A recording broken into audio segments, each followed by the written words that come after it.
कब्ज एक बहुत ही आम समस्या है। दोस्तों, मैं डॉक्टर दीपक शर्मा, एक होम्योपैथिक फिजिशियन, आज आपको कुछ सच्चाई के बारे में बताना चाहता हूँ जो कब्ज के बारे में है। कब्ज को लेकर के जब मैं YouTube पे सर्च कर रहा था तो मुझे लगा इतनी सैकड़ों वीडियो हैं और हर वीडियो में अपने अपने एक तथ्य के बारे में बताया गया। तो कब्ज एक मेडिकल टर्म है भी हो सकती है, एक नॉर्मल टर्म भी हो सकती है। अगर हम अपने देश की बात करें, मतलब इंडिया की बात करें, तो यहाँ पे ये समस्या ऐसी हो गई है कि शायद कोई ऐसा व्यक्ति हो जो इस कब्ज से परेशान ना हो या अपनी लाइफ में कभी ना कभी इस फेज से ना गुजरा हो। तो दोस्तों, जो कब्ज होती है वो दो पार्ट में डिवाइड होती है। अगर हम मेडिकली बात करें, नंबर एक कि आपको मोशन बिल्कुल भी नहीं आ रहा है, मतलब आपको जो मल है वो बिल्कुल भी नहीं आ रहा है या उसको निकालने में डिफिकल्टी हो रही है। ये बहुत दोनों अलग अलग बातें हैं। आपका मल का बिल्कुल भी ना आना और उसमें डिफिकल्टी होना, ये दोनों अलग अलग बातें हैं। इसको हमें समझना बहुत ज़रूरी है। अब जब बात आती है कि हम क्यों कब्ज की तरफ बढ़ते जा रहे हैं या ऐसा क्यों होता जा रहा है कि पूरी दुनिया में या हमारी जैसी कंट्री में जो कब्ज है वो इतनी आम बीमारी हो गई है कि हर एक व्यक्ति इससे जूझ रहा है।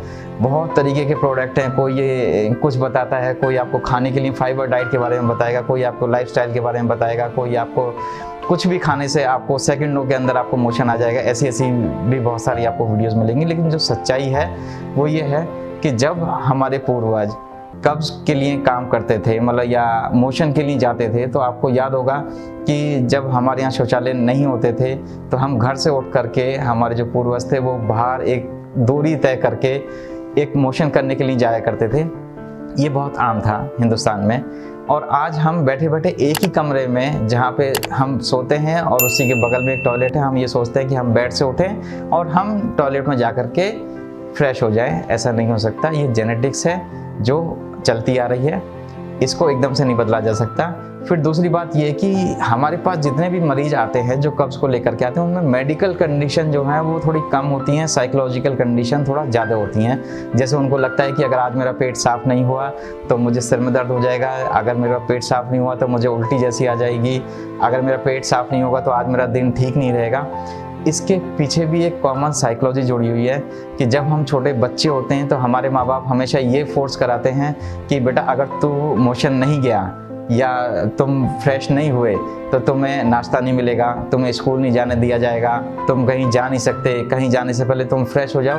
तो ये एक अननेसेसरी प्रेशर क्रिएट करा जाता है हमारे एक बचपन से लेकर के, और आज तक सभी लोग इसी दुविधा में जूझते रहते हैं कि आखिर मोशन हमें क्यों नहीं हो रहा है या हमें प्रेशर क्यों लगाना पड़ रहा है। दोस्तों, एक बात को बहुत अच्छी तरह समझिए कि जो मोशन है, जो मल है, वो हमारे शरीर की एक गंदगी है।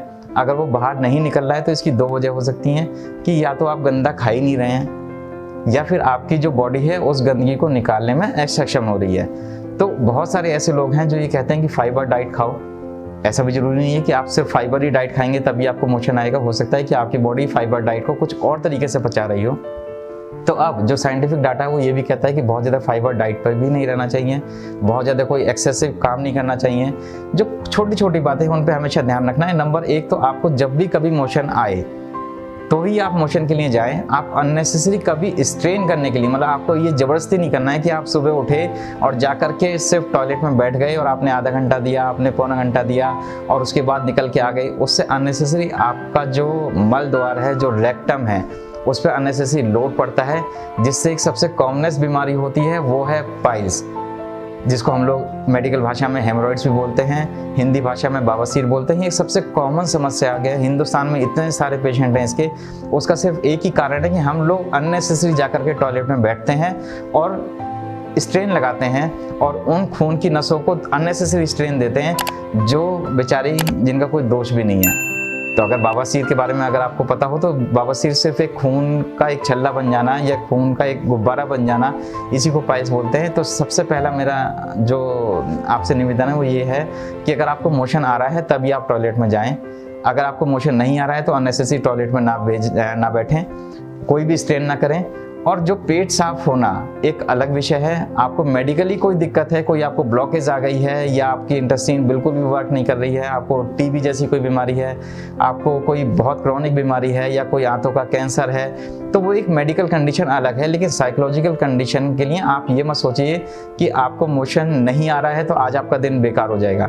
मेरे पास ऐसे बहुत सारे मरीज आते हैं जो कहते हैं कि डॉक्टर साहब अगर मैं स्मोक करता हूँ तो मुझे मोशन आता है। ऐसे बहुत सारे लोग आते हैं जो कहते हैं हम 2 गिलास पानी पी लेते हैं सर तो मोशन आ जाता है। ऐसे बहुत सारे लोग हैं। कुछ लोग तो ऐसे हैं जो कहते हैं कि सर जब तक मैं पेस्ट नहीं करता तब तक मुझे मोशन नहीं आता।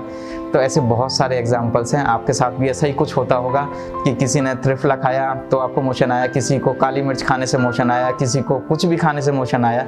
तो ऐसे बहुत सारे लोग हैं। ऐसे भी मेरे पास लोग आए जो लोग कहते हैं कि सर अगर जब तक हम लोग कुछ गुस्सा ना कर लें तब तक हमें मोशन नहीं आता। तो ये अलग अलग टाइप के साइकोलॉजिकल थिंग्स हैं जिससे आपको मोशन आने की अलग अलग एक्सप्रेशंस या अलग अलग इम्पल्सेस पैदा होते हैं। तो दोस्तों सबसे पहली बात तो आप ये समझो कि मोशन अगर बॉडी में है, मतलब अगर आपकी बॉडी में कुछ भी गंदा है तो बॉडी उसको अपने आप निकालेगी, उसको अपने आप एफर्ट करने दो। ऐसा नहीं कि आप स्ट्रेन करोगे तो ही मोशन आएगा। अगर आपको मोशन आने से कोई भी दिक्कत महसूस होती है, मतलब आपको सच में ऐसा लगता है कि मेरा बहुत सिर में दर्द हो रहा है, मुझे उल्टी जैसा लग रहा है, तो आप किसी डॉक्टर के पास जाओ। इंस्टेड कि आप कोई अपने आप ही घरेलू फॉर्मूले अपना करके आप अपने कब्ज को दूर करने की कोशिश करो। दूसरा, जब हम बात करते हैं कॉन्स्टिपेशन की लाइफस्टाइल के बारे में या खान पीन के बारे में, तो आजकल हम लोग देखते हैं कि बहुत सारे लोग कार्बोहाइड्रेट्स को बहुत ज़्यादा मात्रा में लेते हैं। हमारे हिंदुस्तान में तो प्रचलन है कि हम रोटी ज़रूर खाएंगे चाहे हमें उसकी ज़रूरत हो या ना हो, हम दूध ज़रूर पिएंगे चाहे हमें उसकी ज़रूरत हो या ना हो। हम लोग ये तो सोचते हैं कि हम ब्रेड खाएं और हमें मोशन अच्छा आ जाए, लेकिन ऐसा कैसे हो सकता है? जब मैं ऐसे बहुत सारे मरीजों से मिलता हूँ जो कब्ज़ के शिकार हैं और बहुत सालों से शिकार हैं, तो मैं उनसे पूछता हूँ कि आप क्या करते हैं सुबह के लिए, तो उन्होंने कहते हैं कि 1 कप चाय लेते हैं सर, 1 टोस्ट ले लेते हैं। तो ये कोई तरीका थोड़ी हुआ, 1 टोस्ट या 1 चाय में कभी मोशन थोड़ी आएगा। आपको वो खाना पड़ेगा जिससे एक्चुअली मोशन बने। और अगर आपकी बॉडी ऐसा कर रही है कि जो भी आप खा रहे हैं उसको पूरी तरह से पचा रही है, तो वो आपकी बॉडी में उसको एब्जॉर्ब करके एक अन्यथा एक बीमारी को और पैदा कर रही है। मतलब अगर आप कहते हैं कि मैंने तो आज सर 2 पराठे खाता हूँ मैं नाश्ते के अंदर, फिर उसके बाद शाम को एक छोटा सा बिस्किट ले लेता हूँ, फिर उसके बाद मैं कहीं पार्टी में चला जाता हूँ, और अगर बहुत सारे लोग तो कहते हैं मैं अल्कोहल भी ज़रूर लेता हूँ। तो आप जब ऐसा काम करेंगे तो आपको मोशन आएगा कहाँ से? ये जो भी आपने खाया, जो मैंने अभी पिछली बातों में बताया, तो ये जो खाना है ये आपके शरीर में जाकर के अननेसेसरी सिर्फ बीमारी पैदा कर रहा है, आपके कोलेस्ट्रॉल को बढ़ा रहा है, आपकी ओबेसिटी को बढ़ा रहा है, ये बाकी सब काम कर रहा है। तो फिर मोशन कहाँ से आएगा? मोशन को लाने के लिए आपको वो चीज़ें भी खानी पड़ेंगी जो ऐसी हों जो जिसकी बॉडी में हमारी ज़रूरत ही नहीं है। मतलब जैसे अगर हमने कोई फाइबर डाइट ली, हमने कुछ खीरा खाया या हमने कोई चुकंदर खाई या हमने कोई और ऐसी चीज़ें खाई जो सलाद के रूप में है, कच्ची सब्जियाँ खाई, तो ऑब्वियसली हमें मोशन अच्छे आएंगे। दूसरा, ये तो हो गई खाने पीने की बात। आप खाने पीने के लिए हम और भी डिटेल में बात करेंगे। मैं एक बार डाइट पर वीडियो आपको ज़रूर भेजूँगा ताकि आप एक अच्छी डाइट के बारे में आप पता लगा पाएँ। कुछ बातें और भी बहुत ज़रूरी हैं, जैसे आपका सुबह लेट उठना। दोस्तों एक मेडिकली एक आपको बात बता दूं कि जो लोग भी सुबह 7 बजे के बाद उठते हैं, चाहे वो बच्चे हों, बूढ़े हों या जवान हों, उनको कभी भी अच्छे से पेट साफ नहीं होगा। ये एक साइंटिफिक ट्रूथ है। हमारे पूर्वज या साइंस भी ये कहती है कि आपको सुबह 6 बजे से पहले उठ जाना चाहिए।